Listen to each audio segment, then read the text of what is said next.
This episode of Twin Cities Trekkies is brought to you by Anchor. If you haven't heard about Anchor before, let me explain. First of all, it's free. There are creation tools that help you to record and edit your podcast right from your phone or computer. You can easily make money from your podcast with no minimum listenership required. They'll also help you to distribute your podcast so it can be heard on many different platforms, such as Spotify and Apple Podcasts. It's all you need in one place. Download the free Anchor app or go to anchor.fm to get started.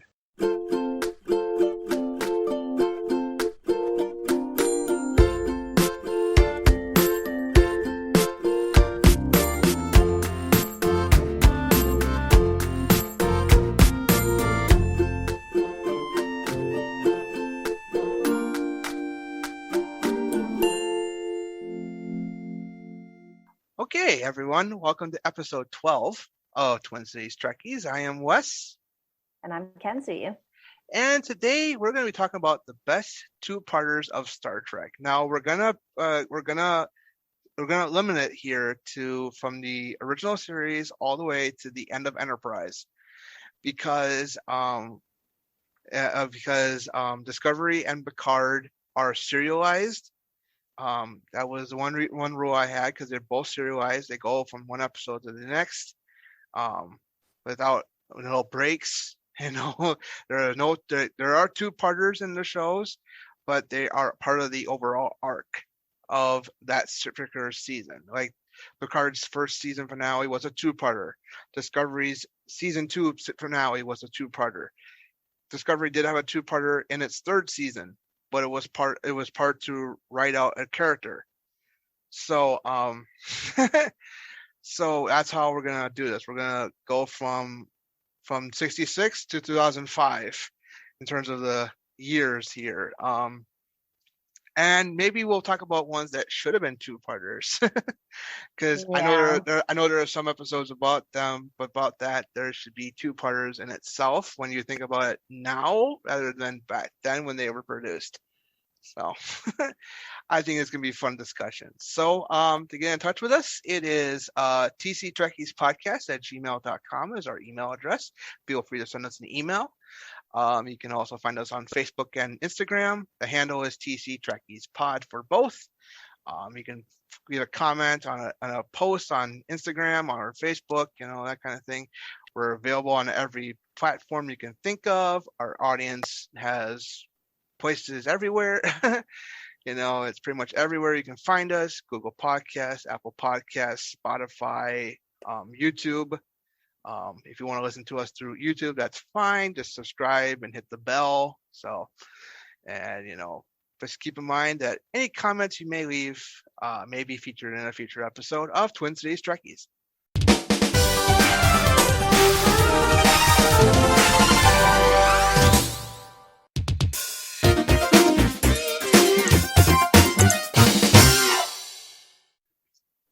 All right, so I think with this topic of the two-parters, there are at least a dozen, if not more of them.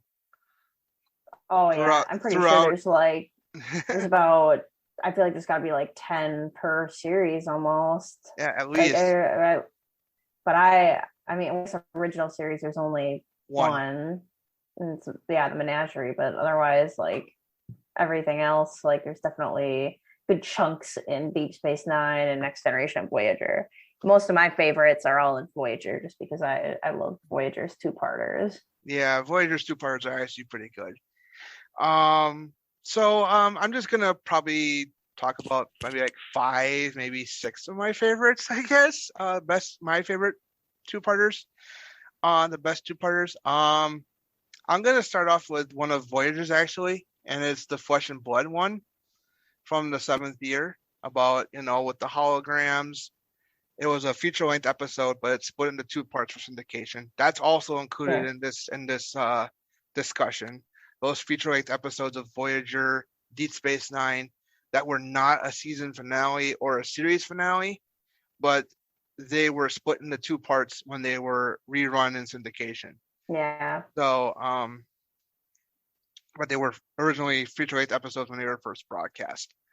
So, the Flesh and Blood feature-length episode. It's one of my favorites because of the action stuff like that, talking about the rights of the Doctor, kind of a little bit about that, just a little bit about. Yeah. It's a sequel to the Killing Game, two-parter earlier in the series, and it's about the Hirogen using the holograms as prey, and now the holograms are more sentient. They want to have their own planet, that kind of thing. I think it's a great episode because it talks about how the Doctor feels, about these holograms, because they're pretty much his brethren. So, yeah. so it's like, it's all about the holographic rights. Granted, that was used a few times in Voyager's final years, quite a bit. Like Author, for example, is another one of those like kind of episodes about holographic rights, that kind of thing. And I enjoy Author because it's just so outlandish and hilarious, but also has like a commentary to it too. So I like that one. I think it's a great two-parter. I mean, it's full of action. It's full of everything about. I like that one. It's a really good one. I mean, that's how I feel about that one. So why don't we just go back and forth here? So yeah, and I mean I like that one too because it's like all about the like holodeck technology and the ability to also have like emitters for holograms, and that it's like a big deal. Like that's something that it brings into question the Doctor's ability to like exist kind of sentiently among the crew rather than just in medical bay. But for Voyager, my favorite is definitely Future's End.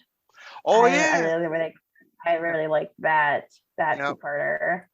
Yep, this is the one where Voyager travels accidentally back to the present day. Thanks to the 1960s, 1990s, actually, the 90s. The teaser starts off in the 60s because it's all about first, like getting like the teaser where it starts like about finding frequencies, and then they end up going back into the 90s, looking at people who are listening to frequencies and stuff in that area. Yeah, and it's like I like Future's End too. This is the one where Voyager is accidentally thrown back to the 90s thanks to a Federation time ship from the 29th century, which has been seen a few times. This is the first episode with Captain Braxton, played by two different actors. I forgot the first one's actor, but the other one was John Gill, in Relativity later on in the series. Yeah. But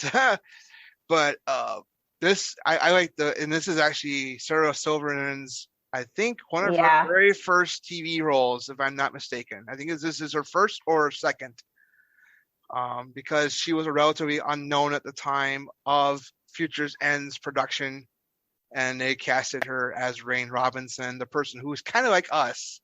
They're like, oh, this is so cool. I'm in the aliens. Yeah. All this stuff. And I liked it because I knew Sarah Silverman. And when I watched this episode, I remember just totally texting my dad, like, when I was in it was like middle school or like early high school, rewatching Voyager and seeing that. I'm like, oh, wow, I didn't realize that was Sarah Silverman. Like now knowing who she is, I'm like, that's cool. I'm like, what a random thing.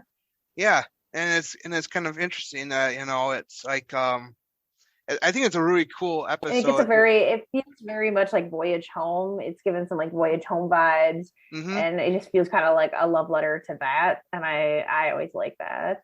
And from what I understand about Future's End, it's actually a favorite among the Voyager cast because of the fact they didn't have to wear their spacesuits all the time, especially for Kate Mulgrew, Robert Duncan McNeil, Tim Russ, and what was the other one? And Robert Beltran. So those four had to wear local clothing, but they looked like here's the funny they can wear their own clothes. They can wear their own clothes, but it looked like they were like upper middle class people in like the poorest part of Los Angeles.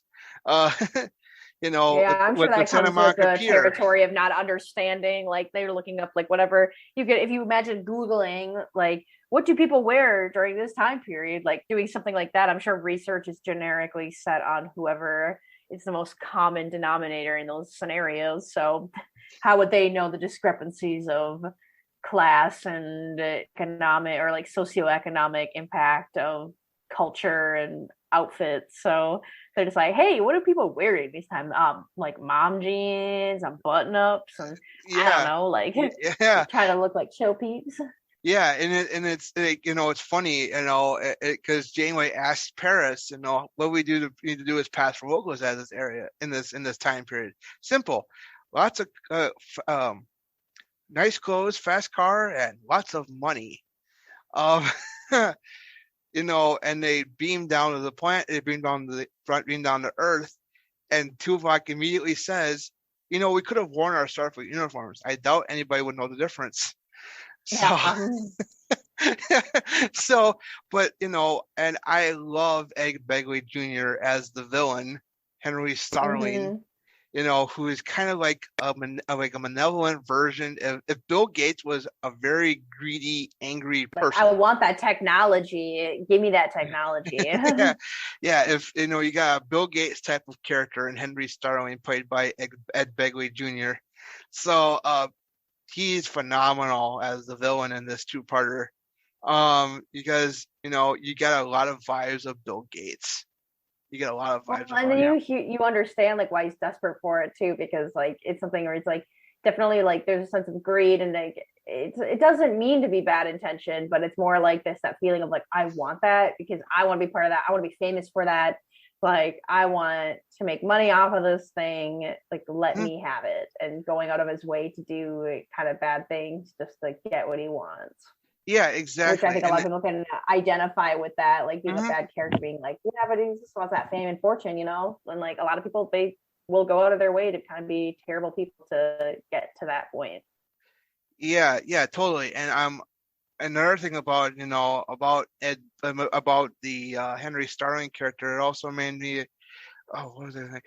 Oh crap, I lost my train of thought. But about that. But if I come back to it, I'll make sure I mention it. But this is actually a big character development episode for the Doctor too, because after they come back, he retains that mobile emitter.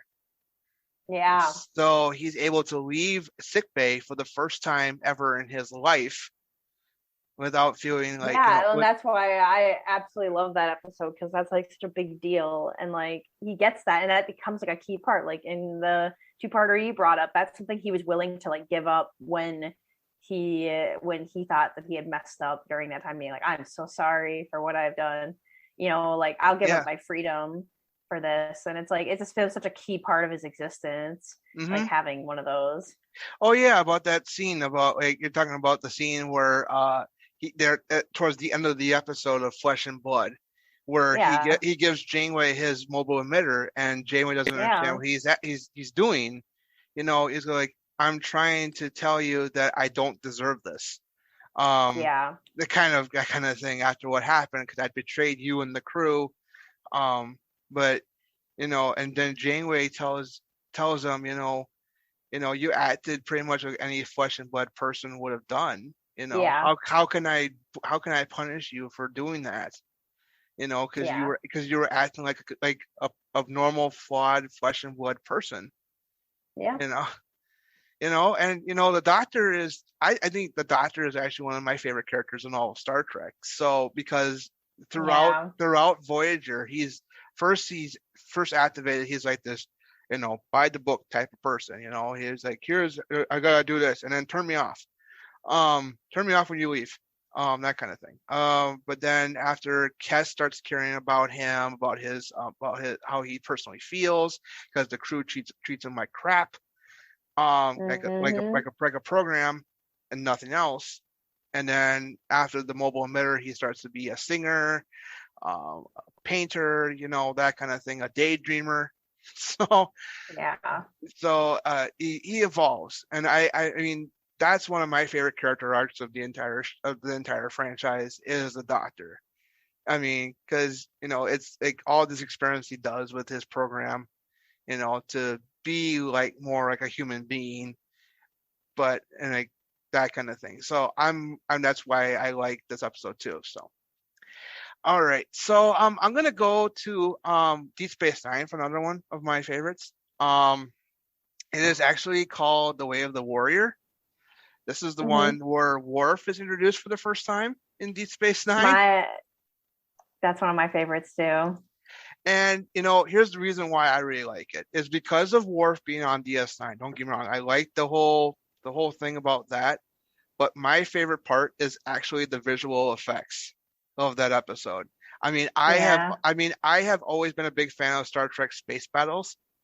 So this one is elaborate. It is massive, and it was actually, for the time, it was a record for the biggest space battle in franchise history up until season 6 of DS9.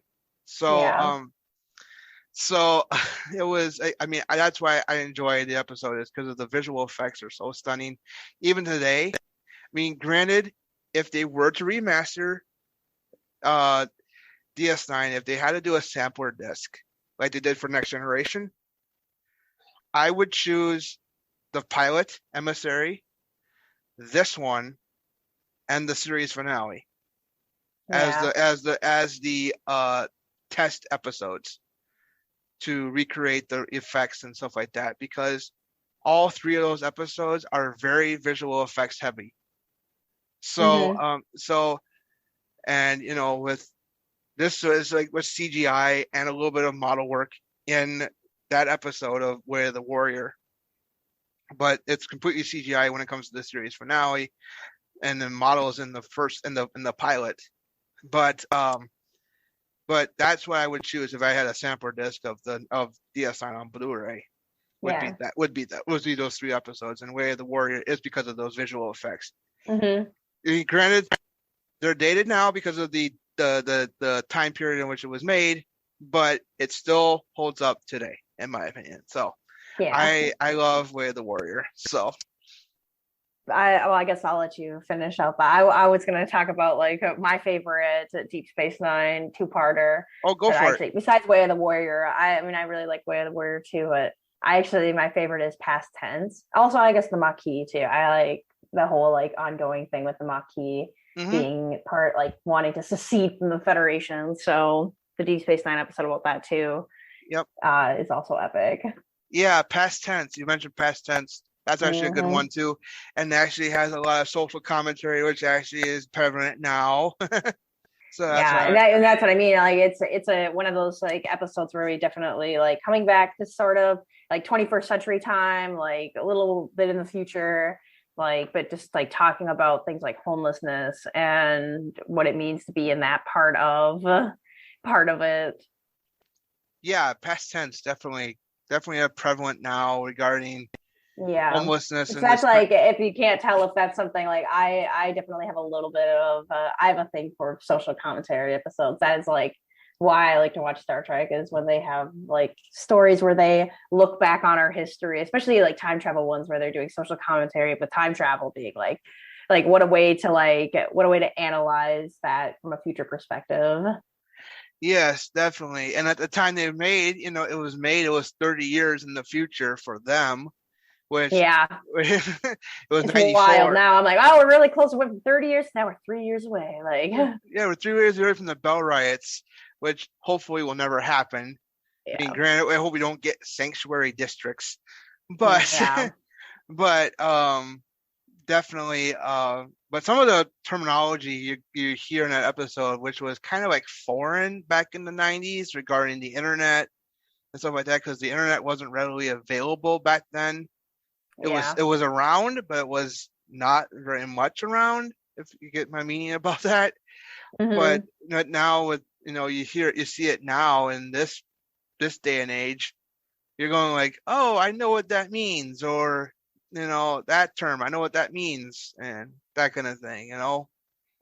Hopefully it won't come to that. Hopefully it won't come to that. It is one of those things that, like, I mean, it was actually proposed, like talking about those sanctuary, like that was actually something that was like actually proposed by Los Angeles, like back in the day to be like wanting to have havens to make like parts of Los Angeles more appealing to the like upper middle class and to the rich by being like, well, let's get rid of this. We won't have to look at homeless people.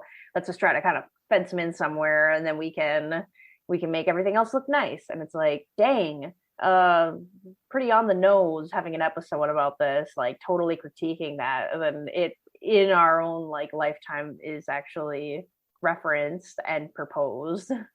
Yeah, definitely about that. Yeah, that definitely is one of those, like, it was in the LA Times roughly about right before it aired.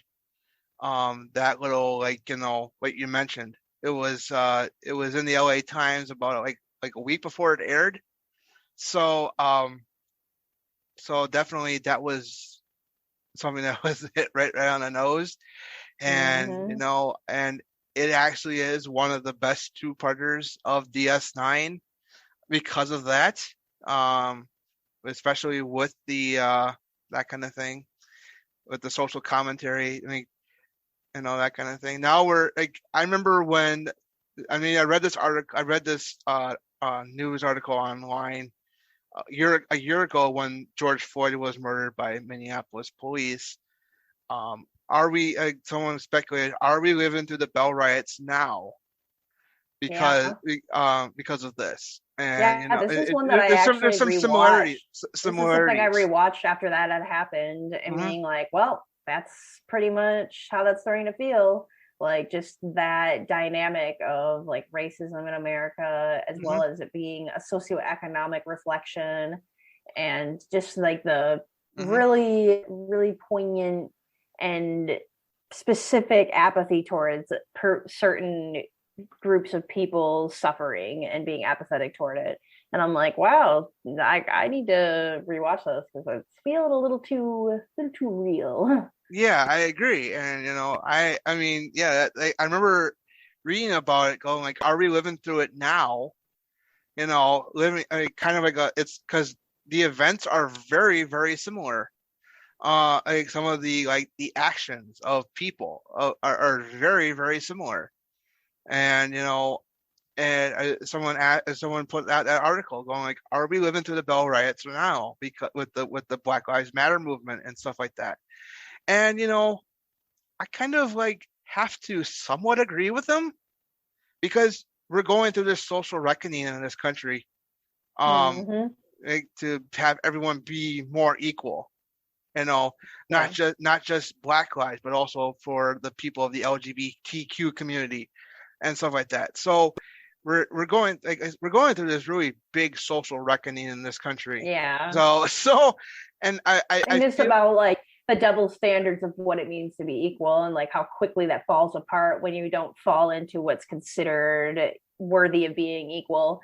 Like, and that's something Star Trek always talks about, like that goes throughout, like people who are interspecies aliens, like being like half Vulcan or half Klingon, and like having that identity, and like how they're treated in the 24th century. It's like, wow, it never goes away, huh? Same story, different setting. Like, that's really tough to like address, but it's like a thing where it's like, it just seems like it's something that we have to use history to remind ourselves that that's not okay. Yeah, and that's what I'm hoping for Strange New Worlds too, when it comes out, is an episode like that, talking about social justice and stuff like that in this world, that right, the social reckoning we're dealing with in this country, and trying to rectify this reckoning for everybody. So make it better for everybody, make this country a better place for everybody. So I'm gonna go back to DS9 for another one of mine. It's a two-parter. It's from season 4. It's about the Paradise Lost and Homefront, that two-parter, about the changelings on Earth and the whole paranoia about changelings and stuff like that. I mean, this definitely has 9/11 vibes today, because because when that happened in the Star Trek universe, everyone got afraid of changelings everywhere, that kind of thing. That's pretty much what. And then upping security super hard. Yeah, it's like, how much security do you need in order to feel safe? Is pretty much the question that's being asked. Regarding they do everything to screen them for changelings, that kind of thing, and it's all the paranoia about that.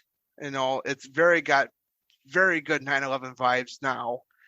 Granted, it was in the 90s when it was made, but you got all 9/11 vibes now. You got they do all these security measures to prevent issues from happening again. Granted, it's kind of happening right now in the Twin Cities. Yeah. So it's to put a present day spin on what's happening right now, but kind of how much is too much before you give in to fear and paranoia. So yeah, that's a good one. So, and another one of I guess it's a lot of these tend to be about either going back to Earth and going through something that was a past event, or something going on Earth, addressing issues that still exist on Earth. Because another one of my favorites is from Enterprise, In a Mirror Darkly. Oh yeah, I love that, because that was one of those my dad and I talked about that we realistically talking about First Contact, where I'm man, I almost always felt given the previous experiences of what Earth is supposed to be going through in the Star Trek universe during that time, I'm honestly surprised that people don't take it as a chance to overthrow the Vulcans. And that's something I brought up even before seeing that episode, where when we talked about First Contact, that I'm as sad as it is, I would think that humans during that time probably would just be really, really on edge, and instead just want to be we're going to take them over though, because we want to be the winners, that type of thing, more than being oh, sweet friends. I'm I don't know if that's where humanity was at that time, but I'm glad it went that way. But then when this episode came out, I'm yes, that is exactly what I worried it would actually go to be sweet, we got alien technology, and screw those guys, we're going to be the top dogs. And it's it's the mirror universe, and I'm that makes sense. But also I totally that's just one of those what if scenarios that I always thought about, where I'm I think that's a little more what humanity has potential to act than the latter, or the former. As sad as it is, that's definitely the side that I see more so happening. Yeah, In a Mirror Darkly is actually one of my favorite two-parters, but I think the first part is good. Second part's a little weak, especially at the end, because it left it open-ended, and by that time the series was already on its way out. So unfortunately, we never got a sequel, so to speak, of that. But granted, we got a continuation of the story a little bit when the Defiant, the USS Defiant reference in Discovery. That kind of thing, but because we were trying to get because they were trying to get the information on the Defiant about the transition to the other to the mirror universe, that kind of thing. But in Discovery, but because it was very open-ended, that kind of thing. And when we first saw Georgiou in Discovery in the mirror universe, I first thought, is she the daughter of Empress Sato? So so that's what I thought at first, and that's what I thought, but it was so open-ended. So about the ending of In a Mirror Darkly, and you're right, considering that how we've been acting as a species in the last at least the last 10-15 years, we would probably kill those Vulcans the moment they set foot on our soil.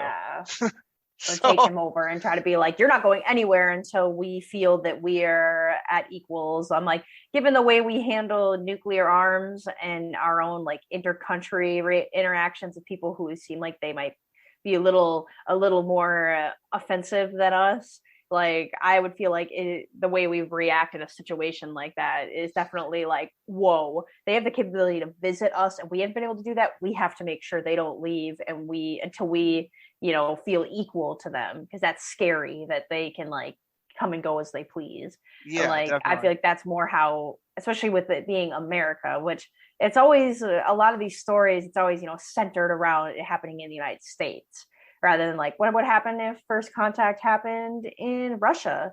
What if it happened in Europe? Like what about Africa? Like how would that go, Yeah. compared to US?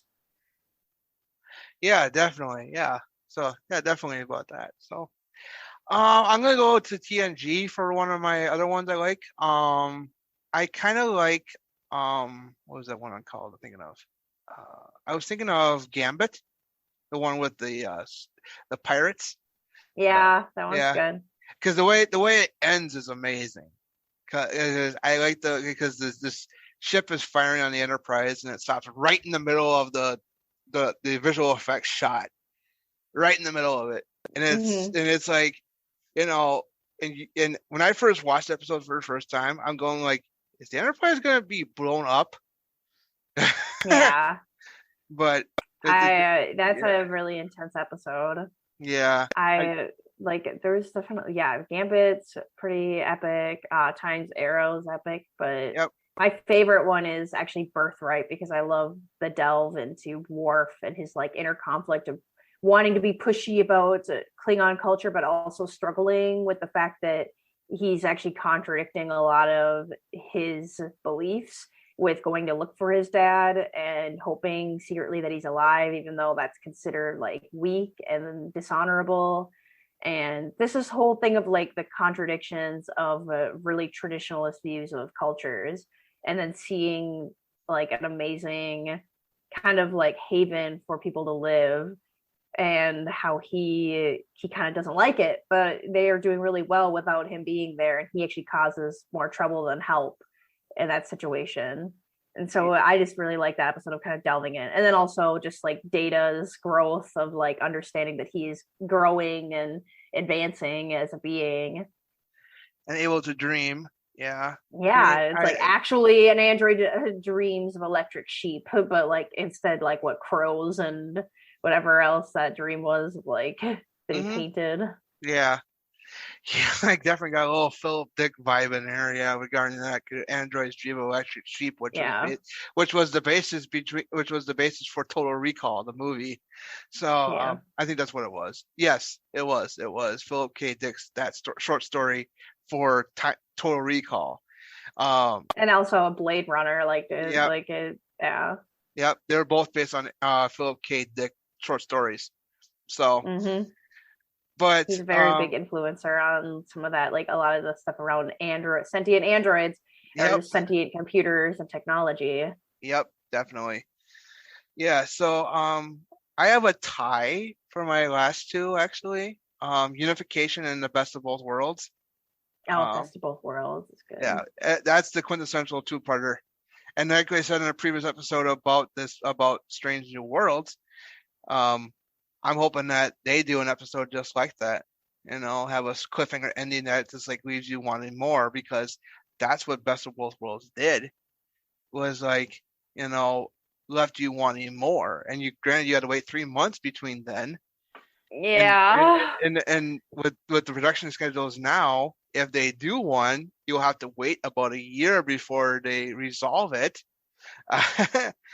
But which is okay. We're just I mean, if that ever happens, we definitely will speculate about it on this podcast. But yeah, definitely speculate about that. But definitely that was a good hook for the next part. Is Riker saying definitely one of those cliffhanger type of ones. It's like, no way. Like my dad specifically remembers this one being like, holy crap, like what the heck? Like I can't believe Picard, like you got Locutus, and it's like, what's going to happen? Like what is this going to turn into as a show with him being assimilated? Like, and before that, like we hadn't seen any example of someone escaping the Borg until 7 of 9 as another example of like actually getting away from the Borg. So it just seemed like this wild thing of like, there's no way, like this is it. It's just crazy. Like they'd have to make replicate Picard or find like a parallel version of him or some sort of way to like bring him back that's not himself. Yeah, and it's like, and it's the way Riker says, Mr. Worf, fire, and that's it. And it's like Yeah. that's why I'm hoping that kind of hook happens with Strange New Worlds in an episode like that. Mhm. Is like a cliffhanger finale like that, something dramatic, so Yeah. dramatic happens that it causes that one last line, and all of a sudden it goes to black, and it once goes to be continued, and and Like, it'd be no amazing. way. Like no way, and you have to wait like a year before you find out what the heck's going on. Yeah. But because I know that with streaming now, you have to wait a year, maybe as much as 2 years before you find out what the heck's going on. Yeah, and like that's it. Two-parters like that. Like I can imagine if someone wasn't super into like Star Trek and they saw that, they'd just be like, "Oh my god, I'm gonna like freak out." It's similar to like the whole like Spock's dead, and it's like, what is this even anymore? Like, what is this show anymore? Yeah, Without it, like, yeah. but now with like streaming and like all these shows, it's also like, well, now you can just watch it right after the fact. It doesn't feel the same. It's one of those episodes where it doesn't hit the same if you didn't watch it on television and have to wait. I'm sure it was a very different experience because hearing how my dad talked about it, he was like hooked. He was like addicted and ready to like see the next series, and he would talk about it all the time, being like, "Oh my gosh, this is so wild! You guys have this is like some Star Wars-esque, like, whoa, like what are we even like? What's gonna happen?" Everyone's excited. So Yeah, I hope that happens again, like some sort of feeling like that. Because now you just go to the next season and you're like, nice. I'm gonna yeah, watch it next. yeah. That's why I'm hoping for the two of us, watching Strange New Worlds or something like that. They I do want something. I want my best of both worlds experience too. Yeah, exactly. And we had mentioned this, I'm glad you agree with me. That I want that best of both worlds experience for Strange New Worlds or any of Yeah. the other series that are in production. I mean, or even Lower Decks, for example. I mean, that's fine. I'm fine with that. I mean, if they do a two-parter for that, I don't mind. But but definitely for Strange New Worlds, I want that best of both worlds vibe again. Granted, I was around, I was alive when Best of Both Worlds first aired, but Yeah. I never got that experience that a lot of fans had in 1990 when it first aired. Like, you get the first part in July of 1990, and then you get the next one a couple months later, uh, and you're freaking out, going like, "What the heck is going on? I want to know more. What's gonna happen?"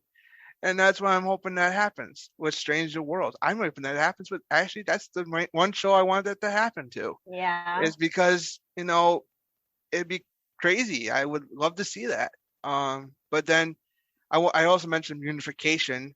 That's a good one. It got a little hook in it with having Leonard Nimoy showing up at the very end of part one, and then him interacting with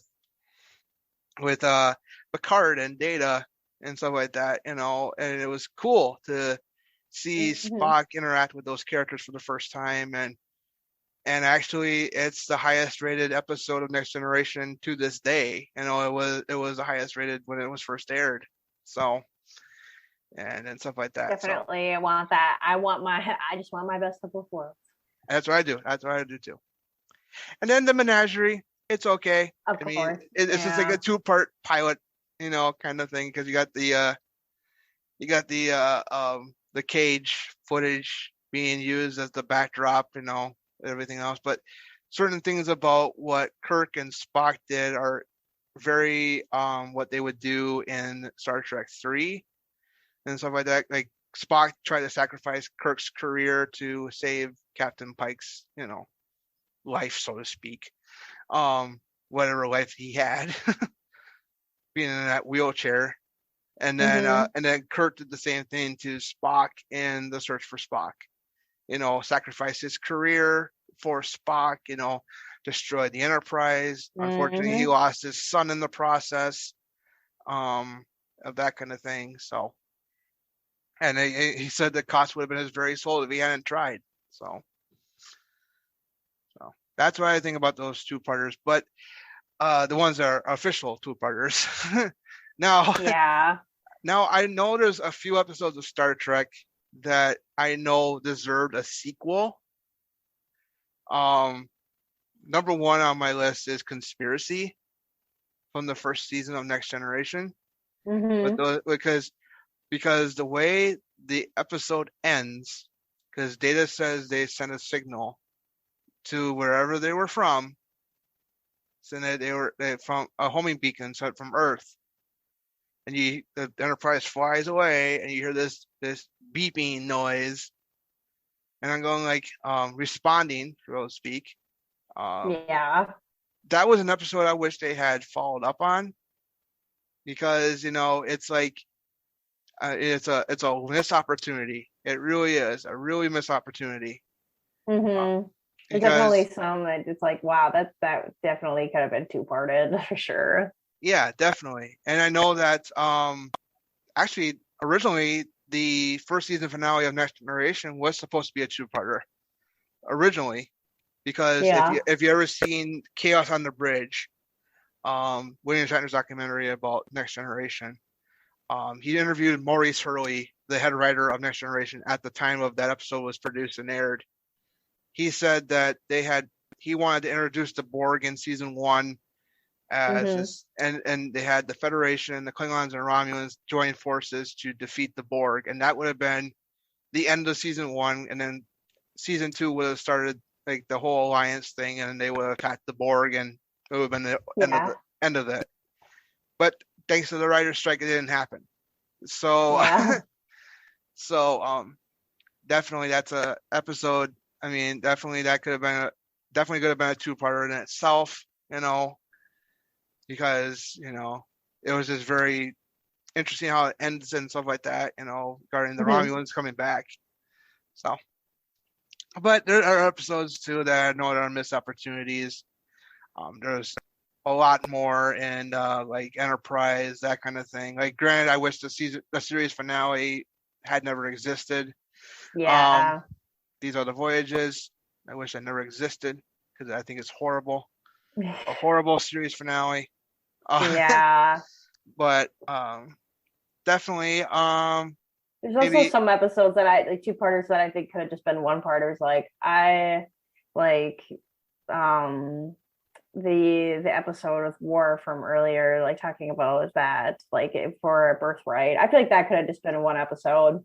Like definitely felt a little like drawn out, where I'm like, this could have focused probably more. Like the whole thing with like Data happening could have definitely been its own episode, and then Birthright could have just been its own episode, like going down and checking things out and then coming back. Like I got a little drawn out feeling. Yeah, that's why I kind of don't like Birthright, because it feels like it's drawn out.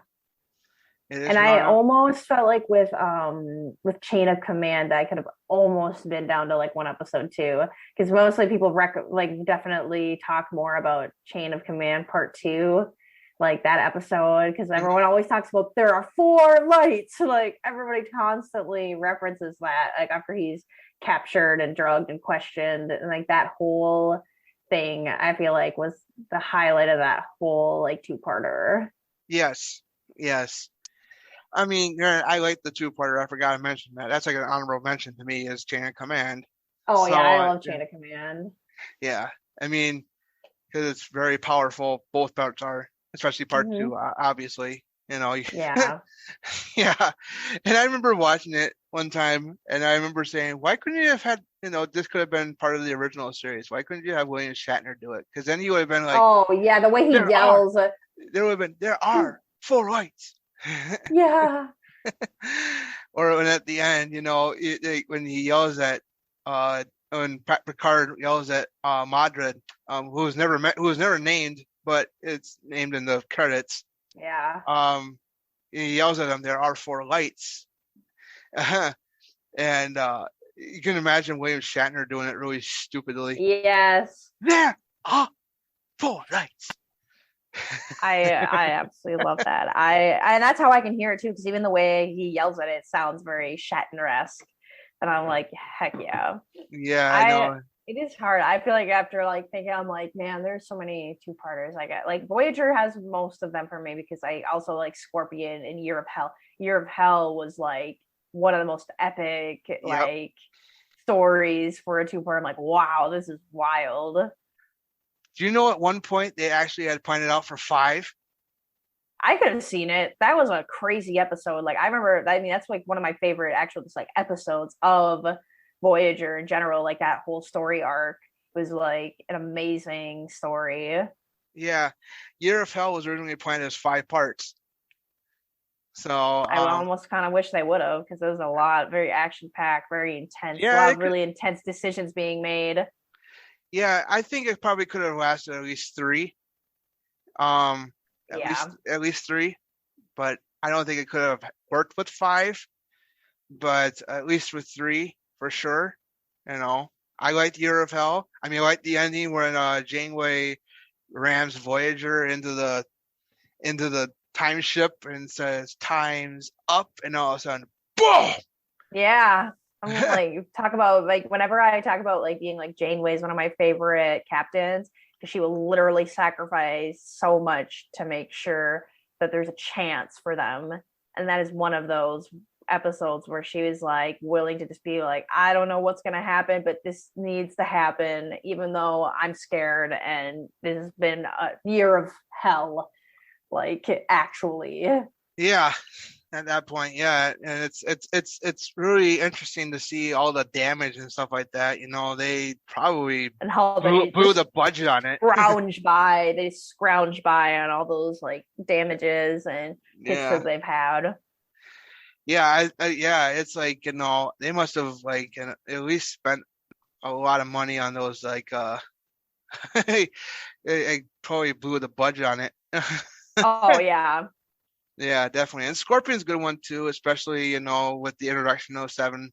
That's when she That's comes also on. why I like it because Seven's one of my favorite characters. So I definitely like out of any of the series, Voyager I think does 2-parters the best, just because like out of all of the series, I like, for me personally, that's where I have most of my 2-parters that I like are also Voyager.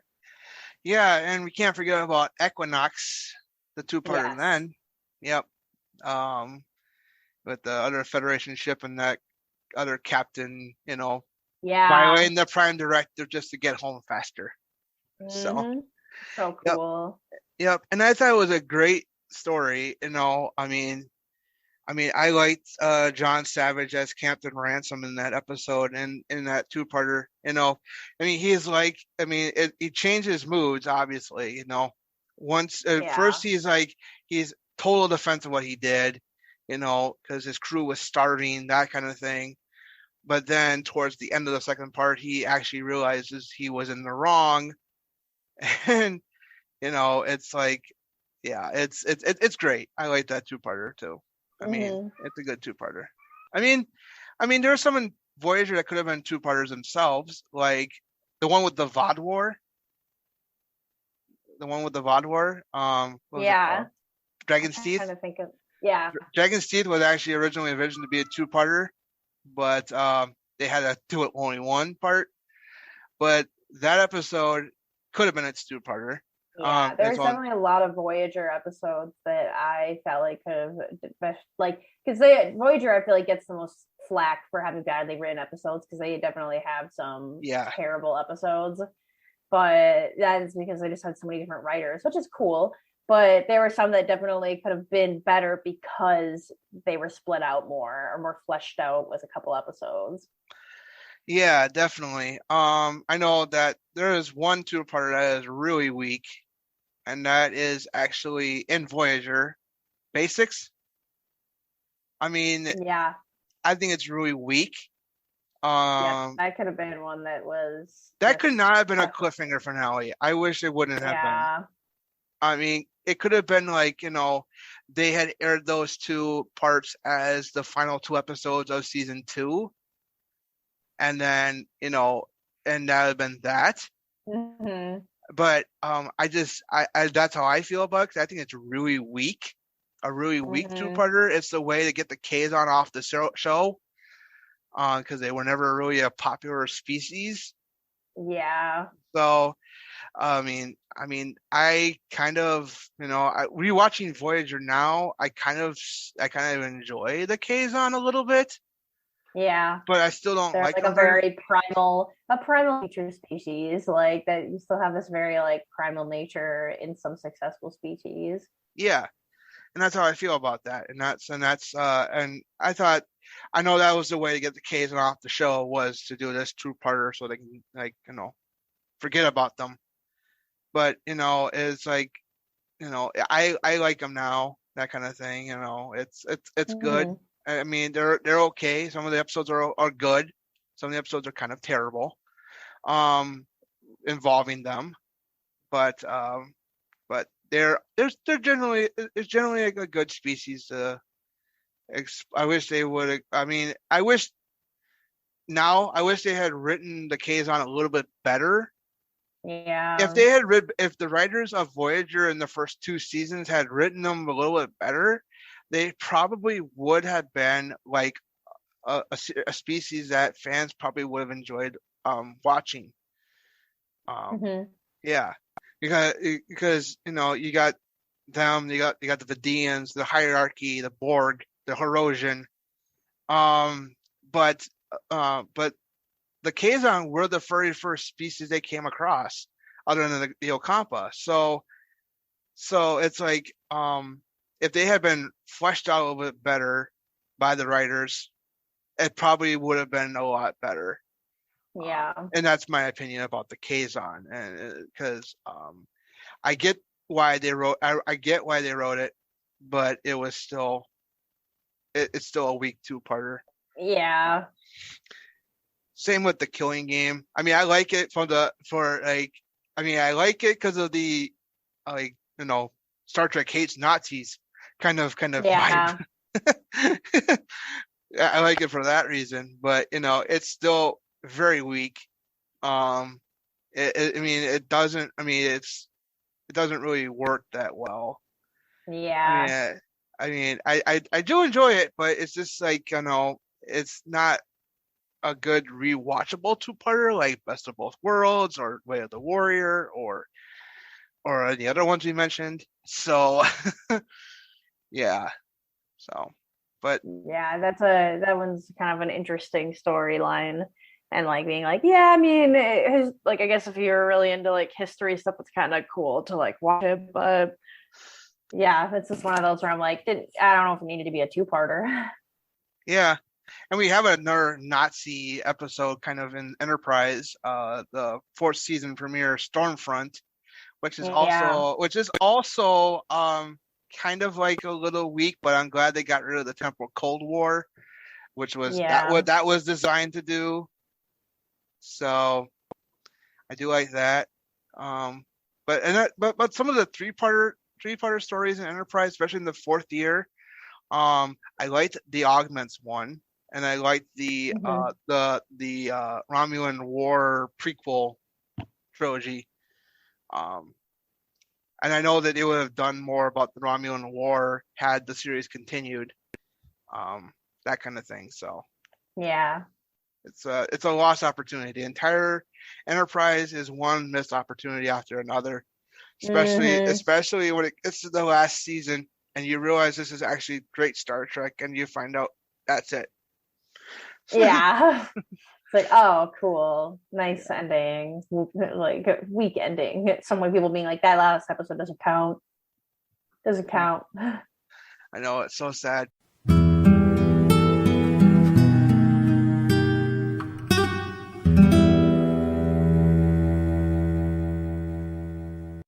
All right. I think we should wrap this one up. Any final thoughts, MacKenzie? Well, I just want to hear. I want to hear if people know 2-parters that they like. I want to hear it because I always think it's really interesting. I feel like a lot of people have really similar ones just because it's like the rewatchability. It's almost like watching a movie. I mean, like a movie, so it better be good. Like sit down and have an afternoon to watch a 2-parter at Star Trek. Yes, definitely. So yeah, definitely. I would like to hear that too. So feel free to leave us feedback about this episode or any episodes that you've listened to, and we'll gladly read your comments on the a future episode of this podcast. So until next time, take care and live long and prosper. Live long and prosper.